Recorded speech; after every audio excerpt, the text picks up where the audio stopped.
All right, so we just classified triangles by their angle measure. We had equiangular, and I don't know if I'm saying that right. It looks like equiangular, but it's not that.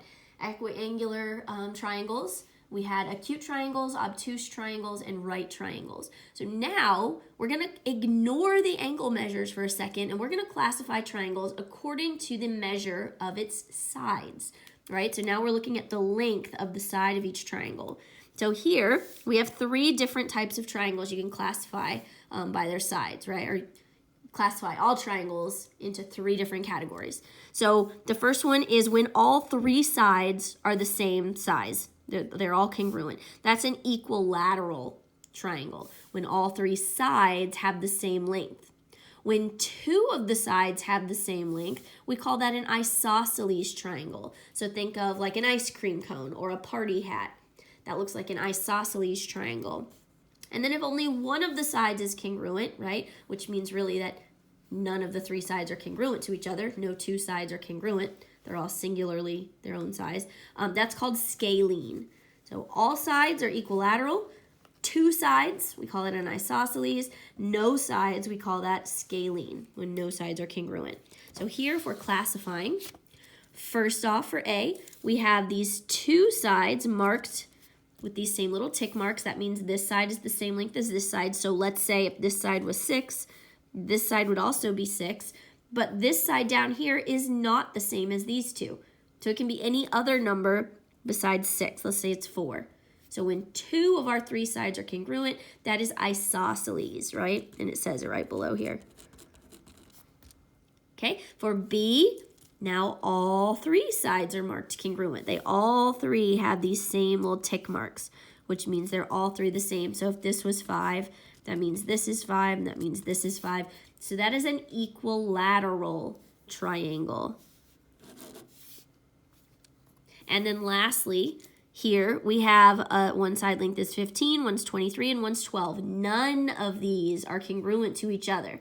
There's no symmetry, nothing's congruent, so this is scalene, when none of the sides are congruent.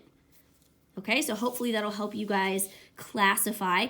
We will get into eventually combining them. You actually have a question on your word problem worksheet. We're going to go over a couple of those right now, but we will get into combining and classifying triangles by both the angle measure and the side length. So any equiangular triangle is also going to be equilateral, right? A right triangle could be scalene, or it could be isosceles, right? We can classify it by the angle measure and the side length. Okay, so here, let me get a different color pen. Numbers 3 and 4. 3 on your word problem and 4 up here. We'll go over that, how to set it up. These are both classifying angles according to their side lengths, right? And you know it's set by side length because it's equilateral, isosceles, or scalene. So it says, Cam and Cassandra are water skiing. They are holding onto ropes that are the same length and tied to the same point on the back of the speedboat. The boat is going full speed ahead and the ropes are fully taut. So this is the same length as this.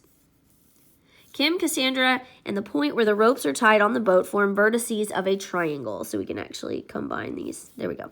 The distance between Kim and Cassandra is never equal to the length of the ropes. So these are the same. This is never the same. Classify the triangle. So this is like super easy according to the definitions we just went over. And up here, 2 bookends are shaped like right triangles. That's important.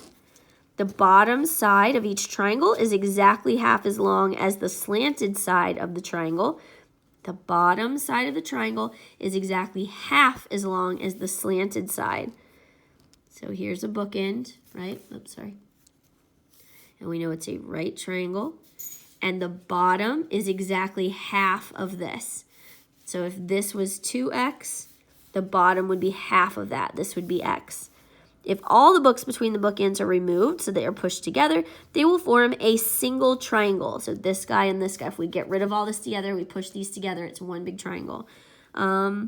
Classify the triangle that can be formed as equilateral, isosceles, or scalene. So if we have another triangle over here, and this is x, and this is 2x, and we push these two together, imagine what that's going to look like, right? This is 2x, this is 2x, this is x, this is x. And they were pushed together, so this line is straight up and down.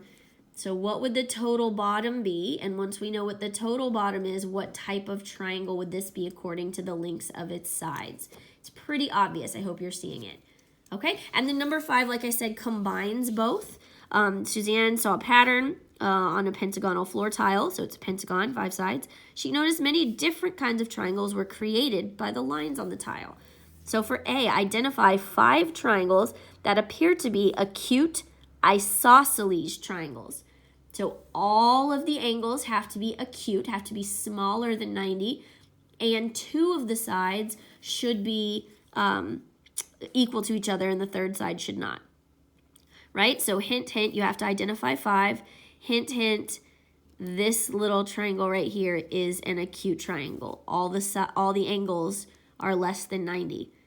And so these 2 sides are congruent to each other. This third side is a lot smaller, right? So this is 1. If you had to name that triangle, you would call it triangle. I could call it GBH, right?